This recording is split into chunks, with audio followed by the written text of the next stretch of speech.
ॐ अज्ञानतिमिरान्धस्य ज्ञानञ्जनशलाकया चक्षुरुन्मिलितं येन तस्मै श्रीगुरुवे नमः। भगवते वासुदेवाय ॐ नमो भगवते वासुदेवाय ॐ नमो भगवते वासुदेवाय। श्रीमद् भागवतम पहला कैंटो अध्याय 15। उदीचीम प्रविवेश आशाम गत पूर्वां महा आत्मभि हृदि ब्रह्म परम ध्यायन ना आवर्तेत यथागता। तब उन्होंने उत्तर दिशा की ओर अपने पूर्वजों तथा महापुरुषों द्वारा स्वीकृत पद पर चलते हुए प्रस्थान किया। अब इन्होंने आत्म साक्षात्कार के लिए प्रस्थान किया। कलयुग में बताते हैं कि कोई भी जगह शुद्ध नहीं बची है, इवन जंगल भी शुद्ध नहीं बचे हैं। जंगल में भी जाते हैं तो जंगल में मंगल करते हुए कुछ लोग मिल जाते हैं। मैं हैरान हो जाता हूँ कि अभी भी हम कहीं पहाड़ों में भीड़ जंगल में भी कई बार घूमने जाते हैं तो कहीं ना कहीं कोई बियर की बोतल पड़ी हुई मिलती है। लोग पहाड़ों में बियर शराब पीने जाते हैं आजकल, और वहीं कहीं किसी जंगल में भी आप घुस जाओगे तो वहाँ कोई ना कोई बोतल या कुछ ना कुछ ऐसा पड़ा मिलेगा। तो वास्तव में ये जगह अब वैसी नहीं बची है। कलयुग में कोई जगह बची नहीं है जहाँ पे आप भगवान का ध्यान कर सकें इस प्रकार। लेकिन ये तो शुरुआत के दिन थे, और इस प्रकार वो अपने पूर्वजों के अनुसार उत्तर दिशा की तरफ चले, यानी कि हिमालय की तरफ चले। तो दोनों बातें बड़ी महत्वपूर्ण थी बताने के लिए कि एक कि किस प्रकार से हमें पूर्वजों के अनुसार चलना है, गुरु परंपरा के अनुसार चलना है, उन्हीं के बताए हुए रास्ते पे चलना है। और हमारी गुरु परंपरा ने हमें अभी क्या बताया है फिलहाल कि there is no such place now जहाँ पे आकर आप जंगल में भी जाकर अगर आप अपनी 5 पत्नियों को ले जाओगे तो क्या फायदा। वो 5 पत्नियां हैं हमारी इंद्रियां। इसलिए इच्छाओं को शुद्ध करना ज़्यादा आवश्यक है। मन को बुद्धि द्वारा भगवान में लगाने की आवश्यकता है, जिसका उपयोग हमें शिला प्रभुपाद ने बताया कैसे अपने घरों में रहते हुए हम धीरे धीरे कृष्ण भावनामृत का विकास करें। पहले धीरे धीरे मन को शुद्ध करें, धीरे धीरे अपनी हर एक्टिविटी कृष्ण की प्रसन्नता के लिए करें, जो कि हमें हमारे परंपरा में आए हुए आचार्य दिखाते हैं कि कैसे किया जाए। भक्ति विनोद ठाकुर एक गृहस्थ थे, उनके आई बिलीव 12 बच्चे थे, और सोचिए वो एक मजिस्ट्रेट थे। मजिस्ट्रेट होते हुए उनके ऊपर बड़ी जिम्मेदारी थी। ब्रिटिश गवर्नमेंट उनके ऊपर इतनी डिपेंडेंट थी कि उनका काम सारे केसेस उनके ऊपर डालती थी। जो केस कोई भी कोर्ट में सेटल नहीं हो पाते थे, भक्ति विनोद ठाकुर उन केसेस को बहुत ही जल्दी सेटल कर देते थे। ये सब करते हुए भी वो नाम प्रचार न जाने क्या क्या करते थे। आज की डेट में हम भक्ति विनोद ठाकुर की लिखी हुई इतने वैष्णव गीत पढ़ते हैं, इतना उनका साहित्य लिखा हुआ है। उस ज़माने में उन्होंने विदेशों में भी प्रचार करने का प्रयास किया, और हमने सुना था किस प्रकार से कनाडा तक उन्होंने चैतन्य भगवान के ऊपर कुछ पुस्तकें लिख के उस ज़माने में भेजी। तो सोचिए कितना, यानी कि गृहस्थ जीवन में रहते हुए। तो हम आपको ये बता रहे थे कि जंगल में किसी की नकल मार के चले जाने से भक्त काम नहीं चलेगा। पहले अपने आप को धीरे धीरे शुद्ध कीजिए, हरि नाम लेके, भक्ति के कार्यों में लग के, श्रवण करके, कीर्तन करके, सेवाएं धीरे धीरे बढ़ाकर। तो उसके साथ में हम लोग गृहस्थ आश्रम में भी बहुत कुछ कर सकते हैं। हम सुनते हैं कि 12 मुख्य महाजन के नाम आते हैं भक्ति में। इसमें हम सुनते हैं कि यहाँ तक हमें याद है 8 महाजन उसमें गृहस्थ आश्रम में है। तो ऐसा नहीं है कि गृहस्थ आश्रम में रह के नहीं करा जा सकता। तो हमारे आचार्यों ने फिलहाल यही बताया कि संन्यास लेना हो सकता है कि एक फाल्गु वैराग्य हो जाए गृहस्थ आदमी के लिए, अनलेस कि वो आचार्यों के द्वारा बताया गया हो। हमारे चैतन्य महाप्रभु ने बताया किस प्रकार से संन्यास जो है कलयुग के लिए वर्जित है, सबके लिए वर्जित है। पहले 4 आश्रम होते थे जिसमें व्यक्ति गृहस्थ के बाद वानप्रस्थ और उसके बाद संन्यास में जाता था। अब जो है संन्यास आश्रम rarest of the rare case में ही मिला करता है। अदरवाइज एवरीबडी इज इंस्पायर्ड कि वो क्या करें, वो गृहस्थ आश्रम में रहते हुए धीरे धीरे अपने कार्यों को कृष्ण भक्ति में लगाए और शुद्धता पे आता जाए, और इस तरह से प्रचार बढ़े। गृहस्थ आश्रम में रहते हुए आप प्रचार बहुत अच्छे तरीके से कर सकते हैं। गृहस्थों के बीच में रहते हुए प्रवचन कर सकते हैं, अपने घरों में कीर्तन प्रवचन का आयोजन कर सकते हैं, अपने घरों में प्रसाद वितरण का आयोजन कर सकते हैं, अपनी आय को भगवान की सेवा में लगा सकते हैं, अपनी स्किल को जो आप इतने सारे लोगों के बीच में रहते हुए सीखते हैं उसके थ्रू आप कृष्ण भावनामृत का प्रचार कर सकते हैं। तो ये कार्य करना बहुत श्रेष्ठकर है। तो एनीवे युधिष्ठिर महाराज ने अपने पूर्वजों को, जो उनके पूर्वजों द्वारा दिखाया गया रास्ता था, उसके अनुसार उत्तर की ओर निकले, जिससे वे परमेश्वर के विचार में पूर्ण रूप से लग सकें। वे जहाँ कहीं भी गए वो इसी तरह रहे। मेनली पर्पस ये था कि परमेश्वर के विचारों में लगा जाए। पर पर्पस ये नहीं था कि कितनी सुंदर लेक है, कितने सुंदर पहाड़ हैं, ठंडे पहाड़ हैं, गर्मी से मुसीबत है, पॉल्यूशन से मुसीबत से बचेंगे, ऐसी कोई आवश्यकता नहीं थी। मुख्य चीज़ क्या थी कि किस प्रकार से पूरा ध्यान परमेश्वर के चिंतन में रहे। इस उद्देश्य से युधिष्ठिर महाराज ने इतना बड़ा राज्य छोड़ दिया। सर्वे तम अनु अनुनिर्जग्मु भ्रातर कृत निश्चया कालिना अधर्म मित्रेण दृष्ट्वा स्पर्शा प्रजा भुवि। महाराज युधिष्ठिर के छोटे भाइयों ने देखा कि कलयुग का तो पहले ही संसार में पदार्पण हो चुका है, कलयुग आ चुका है, लक्षण आ चुके थे जो हमने पहले डिस्कस किए, और राज्य के नागरिक पहले से ही अधर्म द्वारा प्रभावित हैं। हाँ, नागरिकों में कलयुग का प्रभाव फैल गया है। अतः उन्होंने अपने बड़े भाई के चरण चिन्हों का अनुगमन करने का निश्चय किया। कई सारी बातें निकल के आती हैं श्लोक से। पहली तो ये जो शिला प्रभुपाद कहते थे, this place is not for a gentleman to live. और हम जेंटलमैन उसी को कहते हैं जो बहुत ही जेंटली कपड़े पहनता है, जेंटली उसका जेंटल हेयर स्टाइल है, अच्छा है, साफ सुथरा लगने वाला। लेकिन प्रभुपाद कहते हैं कि ये जगह जेंटलमैन के लिए है ही नहीं, क्योंकि यहाँ पे लस्ट है, काम है, क्रोध है, ईर्ष्या है, द्वेष है, बहुत ये सारी चीज़ें हैं। इस प्रकार जेंटलमैन के लिए तो वास्तव में भगवान का गोलोक धाम है, वैकुंठ धाम है। ये जगह तो टेम्परेरी एक जेल की बात ही है। जेल में कौन जेंटलमैन रहता है बोला? जेल सुधार कार्य के लिए है। हम यहाँ पे सुधार के लिए आए गए। एक तो ये, तो इस प्रकार से इन्होंने सोचा, भीम इत्यादि सब ने सोचा कि ये जगह तो रहने लायक नहीं बची है। ये लोग कितने ताकतवर थे आप जानते हैं, कितने बड़े अनन्य भक्त थे। जब उन्होंने सोचा कि ये जगह वास्तव में रहने लायक नहीं, तो हमारे बारे में क्या है। लेकिन इसका मतलब फिर से ये नहीं है कि आत्महत्या कर ली जाए, चूहे मारने की दवाई खा ली जाए, उससे तो आप दोबारा पैदा हो जाएंगे और फिर इसी संसार में आ जाएंगे। कहने का मतलब है जल्दी से जल्दी यहाँ से वाइंड अप किया जाए। कैसे? शरीर का वाइंड अप तो अपने आप हो जाता है, करना नहीं पड़ता है। हाँ, लेकिन मन का वाइंड अप नहीं होता है। मन को वाइंड अप के लिए उसको आध्यात्मिक इच्छाएं पैदा करनी पड़ेगी। मन कभी भी इच्छाएं करना बंद नहीं करेगा। उसकी इच्छाएं धीरे धीरे आध्यात्मिक होनी चाहिए। उसकी इच्छा होनी चाहिए कैसे मैं अपनी भक्ति को बढ़ाऊं, कैसे मैं अपने अंदर से ये सारे लस्ट इत्यादि हटा के भगवान के नामों के प्रति रुचि पैदा करूं, जो शुरू में नहीं होती है। तो इन्होंने क्या किया, और उसके अलावा दूसरी समझने की बात है कि इन्होंने अपने भाई के पद चिन्हों पे चले। युधिष्ठिर महाराज अपने आचार्यों के पद चिन्हों पे चले और बाकी पांडव युधिष्ठिर महाराज के पद चिन्हों पर चले। तो इस प्रकार से भक्ति में पद चिन्हों पे चलना बड़ा इंपॉर्टेंट है। हम अपने तरीके से नया खोज करने लगेंगे तो बहुत समय की वेस्टेज आएगी। ध्यान रखिए, हाँ, जब हम कोई इंस्ट्रूमेंट खरीदते हैं तो इंस्ट्रूमेंट का मैनुअल पढ़ते हैं या ऑनलाइन हेल्प देखते हैं या किसी से पूछते हैं। अगर हम खुद ही उसमें रिसर्च करते रहते हैं तो बहुत समय वेस्ट हो जाता है। कई बार इंस्ट्रूमेंट में गड़बड़ भी हो सकती है कि नहीं? तो बेस्ट तरीका क्या है कि हम गाइडेंस में समझ लें, उससे बड़ी जल्दी समझ में भी आ जाता है। और ये तो खाली छोटे मोटे इंस्ट्रूमेंट हैं। जीवन सोचिए कितना बड़ा पहेली है अपने आप में। अगर हम अपने आप से इसको सुलझाने लगेंगे तो कभी सुलझा नहीं पाएंगे, या ये सोचेंगे कि जब मेरे जीवन की सारी पहेलियां सॉल्व हो जाएंगी तब मैं इस काम को करूंगा, तो भी कभी नहीं होगा। जीवन अपने आप में एक पहेली है, पहेली ही बना रहेगा।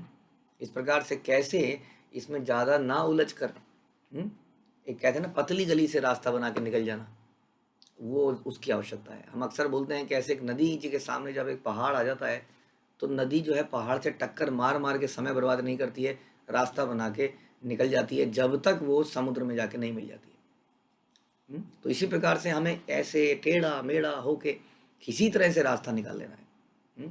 हमारे रास्ते में बहुत सारे व्यवधान आएंगे, उन व्यवधानों में उलझ नहीं जाना है। इसको नहीं छोड़ूंगा, इसको देख लूँगा, इससे बदला लूँगा, इसको सुना दूंगा, इसको ये कर दूंगा, इसमें बहुत सारा समय व्यर्थ हो जाएगा। हमें भी अपने आचार्यों के अनुसार देखना है।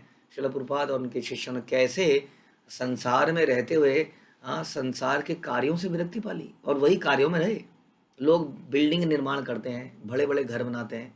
प्रभुपाद ने बड़े बड़े मंदिर बनाए, बिल्डिंग उन्होंने भी बनाई, बिल्डिंग उन्होंने भी बनाई। लोग घर बहुत बड़े बड़े पार्टीज थ्रो करते हैं, फंक्शन करते हैं।